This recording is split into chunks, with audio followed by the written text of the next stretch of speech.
दोस्तों आज के इस वीडियो के अंदर हम ट्रांसफार्मर चार्जिंग क्या होती है, इसे कौन से ट्रांसफार्मर में किया जाता है, कब किया जाता है, यह करना क्यों जरूरी है, इससे रिलेटेड सभी सवालों के जवाब जानने वाले हैं। और साथ ही में अगर आपसे कभी यह सवाल इलेक्ट्रिकल इंटरव्यू में पूछा जाए तो उस समय आपको क्या एग्जैक्ट लाइन बतानी है वो भी हम इस वीडियो में जान लेंगे। तो बिना देरी करे वीडियो को स्टार्ट कर लेते हैं। दोस्तों वीडियो के स्टार्टिंग में सबसे पहला सवाल हम सभी के मन में यही आना चाहिए कि आखिरकार ट्रांसफार्मर चार्जिंग क्या होता है और ये किस टाइप के ट्रांसफार्मर में किया जाता है। तो दोस्तों इसका जवाब सिंपल सा है कि हमारे जितने भी टाइप के ट्रांसफार्मर होता है, एक होता है हमारा ऑयल टाइप ट्रांसफार्मर और दूसरा होता है हमारा ड्राई टाइप ट्रांसफार्मर। तो दोस्तों ये जो दोनों ही टाइप के ट्रांसफार्मर होते हैं ना, इन दोनों में ही हमें ट्रांसफार्मर चार्जिंग प्रोसेस को करना होता है। अब अगर मैं आपको छोटे से शब्दों में सिर्फ यह बताऊं कि आखिरकार ट्रांसफार्मर चार्जिंग प्रोसेस क्या होता है, इसे कैसे किया जाता है, तो यह एक सिंपल सा प्रोसेस होता है, लेकिन ये इलेक्ट्रिकल में काफी इंपॉर्टेंट है। जैसे मान लीजिए आपका ये एक ट्रांसफार्मर है। अब अगर आप इसकी चार्जिंग प्रोसेस करना चाहते हैं तो इसके लिए आपको क्या करना है, आपको सिंपली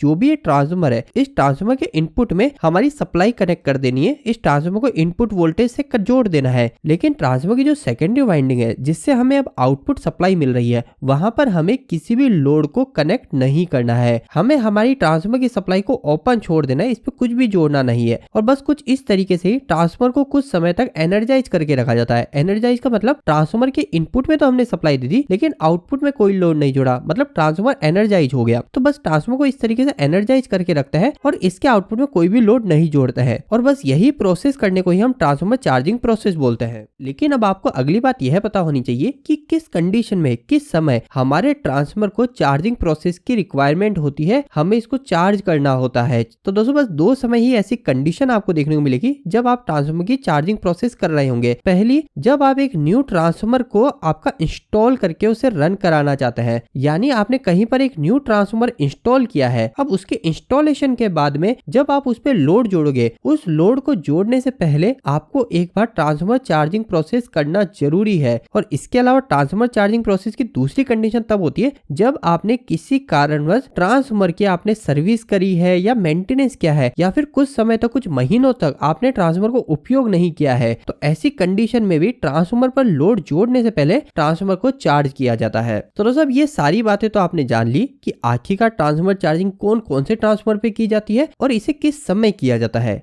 अब हम हमारे अगले सवाल पे चलते हैं कि हमारे ट्रांसफार्मर को लोड पर जोड़ने से पहले इसको चार्ज करना क्यों जरूरी है, यह प्रोसेस इतना इंपॉर्टेंट क्यों है। तो दोस्तों देखिए, जैसे मैंने आपको दो कंडीशन बताई थी जिस कंडीशन में हम ट्रांसफार्मर को चार्ज करते हैं लोड पे जोड़ने से पहले। पहली कंडीशन थी हमारे इंस्टॉलेशन के समय। अब इंस्टॉलेशन के समय ट्रांसफार्मर चार्ज पहले इसलिए किया जाता है क्योंकि जब हम एक नए ट्रांसफार्मर को लगाते हैं तो उस केस में हम ऊपर से उस ट्रांसफार्मर में ऑयल को फिल कर रहे होते हैं। अब कई केसेस में तो हम हमारा जो ऑयल का बैरल होता है या फिर हमारा जो ड्रम होता है उसमें जो ऑयल होता है उसको हमारे ट्रांसफार्मर में डायरेक्ट भर देते हैं। लेकिन कई केसेस में हम क्या करते हैं, हमारे ऑयल फिल्टर मशीन के द्वारा ऑयल को फिल्टर करके हमारे ट्रांसफार्मर ऑयल में भर देते हैं। तो किसी भी तरीके से जब हमारे ट्रांसफार्मर में एक बार ऑयल को भर दिया जाता है तो अब इसमें ऑयल को भर लेने के बाद में हमारे पास में एक समस्या यह रह जाती है, कहीं ट्रांसफार्मर में मॉइस्चर तो नहीं रह गया है। मॉइस्चर का मतलब हमारे कोई पानी की बूंद या फिर हमारी एयर जिसके अंदर मॉइस्चर है कुछ, वो तो नहीं रह गई है। उसी चीज को ही कंफर्म करने के लिए या फिर हमारे उस मॉइस्चर को ट्रांसफार्मर से हटाने के लिए हम ट्रांसफार्मर को लोड से जोड़ने से पहले चार्जिंग प्रोसेस से गुजारते हैं। अब आप सभी के मन में एक क्वेश्चन यह भी आ सकता है कि अगर गलती से ट्रांसफार्मर के अंदर मॉइस्चर रह गया है तो उससे क्या नुकसान हो जाएगा, ट्रांसफार्मर में क्या दिक्कत आ जाएगी अगर हम हमारे ट्रांसफार्मर को लोड पे जोड़ने से पहले चार्ज नहीं करेंगे। तो दोस्तों इसका जो सबसे बड़ा नुकसान आपको देखने को मिल सकता है वो मिल सकता है हमारे ट्रांसफार्मर की जो एजिंग है, जो हमारे ट्रांसफार्मर की एज है, कितने सालों तक चलने वाला है, उसकी एज में हमारी कमी आ जाती है, उसकी लाइफ स्पैन कम हो जाती है। इसके अलावा अगर ज्यादा मॉइस्चर हो गया तो हमारा शॉर्ट सर्किट भी हो सकता है। अब आप बोलेंगे मॉइस्चर से आखिर शॉर्ट सर्किट कैसे हो रहा है। तो दोस्तों हम सभी को पता है ट्रांसफार्मर के अंदर क्या होता है, हमारी वाइंडिंग होती है और वो हमारी अलग अलग फेज की होती है। अब अगर किसी कारण से हमारे ट्रांसफार्मर के अंदर हमारा मॉइस्चर रह गया तो इसकी वजह से क्या होता है, हमारी जो ऑयल होता है ना, जो ट्रांसफार्मर के अंदर भर के रखता है हमारे इंसुलेशन देने के लिए, उसकी डाइलेक्ट्रिक स्ट्रेंथ कम हो जाती है। तो इसी चीज से बचने के लिए कि हमारा जो ऑयल है उसकी जो इंसुलेशन प्रॉपर्टी है वो प्रॉपर बनी रहे,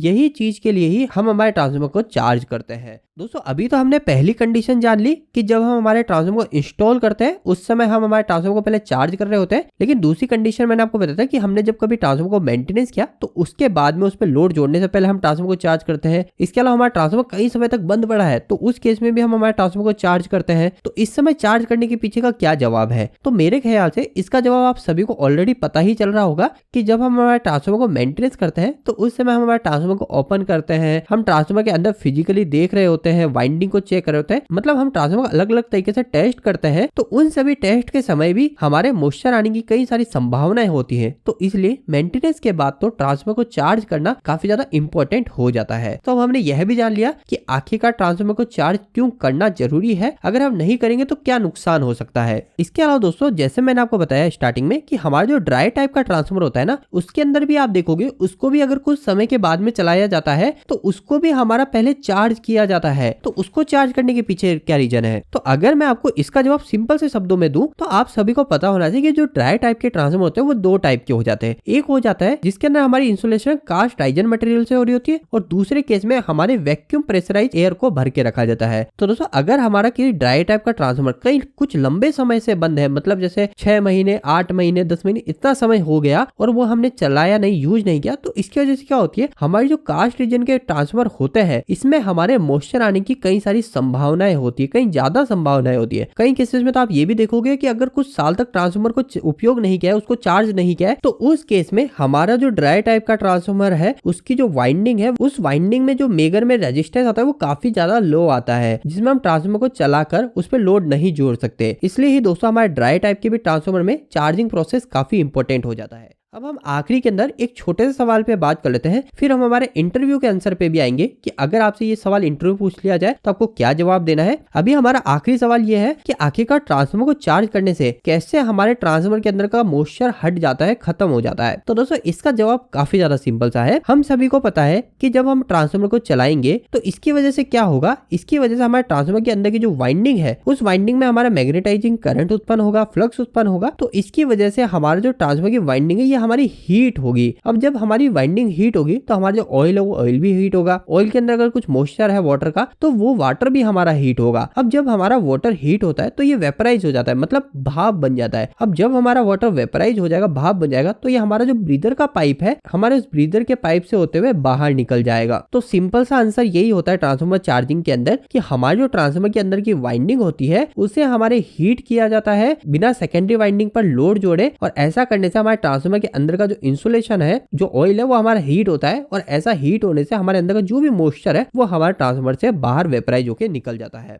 तो दोस्तों यह तो हमने पूरा ट्रांसफार्मर चार्जिंग को समझ लिया, लेकिन अगर हम आखिरी के अंदर एक फाइनल कंक्लूजन की बात करें, जो कि अगर आपसे इंटरव्यू पूछा जाए तो आप इंटरव्यू में भी बता सके, वो है the main reason behind transformer charging is to remove और eliminate moisture content in the transformer, but in the mean time we examine the transformer's internal problem such as overheating, excessive noise, loose connection etc। मतलब कि हमारे जो transformer charging की जाती है इसके पीछे का जो मेन रीजन है वो है कि हमारे जो ट्रांसफार्मर के अंदर का मॉइस्चर है उस मॉइस्चर को हम कम कर सके या खत्म कर सके, लेकिन साथ ही साथ इसी बीच जब हम ट्रांसफार्मर को चार्ज कर रहे होते हैं, क्योंकि ये चार्जिंग प्रोसेस हमारा काफी ज्यादा रहता है, कई केसेस में हम 7 से 8 घंटे तक ट्रांसफार्मर को चार्ज करके रखते हैं, कुछ केसेस में हम 2-3 घंटे तक चार्ज करके रखते हैं। तो जो भी ये समय होता है हमारा 4-5 घंटे, इस समय हमारे ट्रांसफार्मर की जो इंटरनल प्रॉब्लम्स होती है, जैसे कि लूज कनेक्शन हो रखा है ट्रांसफार्मर के अंदर, उसके कारण क्या होगा, हमारा ट्रांसफार्मर ज्यादा हीट होगा, ऑयल ज्यादा गर्म होगा, तो हमें वो भी पता चल जाता है। इसके अलावा हमारा ट्रांसफार्मर कहीं ज्यादा नॉइस तो नहीं दे रहा, अगर दे रहा है तो हम उसके पीछे का भी रीजन फाइंड कर सकते हैं। तो इस तरीके से अगर ट्रांसफार्मर के अंदर कोई इंटरनल प्रॉब्लम है तो उससे भी हम फाइंड कर लेते हैं ट्रांसफार्मर चार्जिंग के टाइम में। तो दोस्तों उम्मीद करता हूँ आज की इस वीडियो के माध्यम से ट्रांसफार्मर चार्जिंग से रिलेटेड कई सारे डाउट क्लियर हो गए होंगे। आपको आज का ये वीडियो कैसा लगा प्लीज हमें एक लाइक करके जरूर बताएगा। अगर आपके अभी भी इस वीडियो के प्रति इलेक्ट्रिक कोई सवाल रह गए तो आप मुझे नीचे कमेंट बॉक्स में कमेंट करके पूछ सकते हैं। इलेक्ट्रिक पसंद करते हैं आज हमारे चैनल को सब्सक्राइब कर लीजिए। आज के लिए इतना ही, धन्यवाद।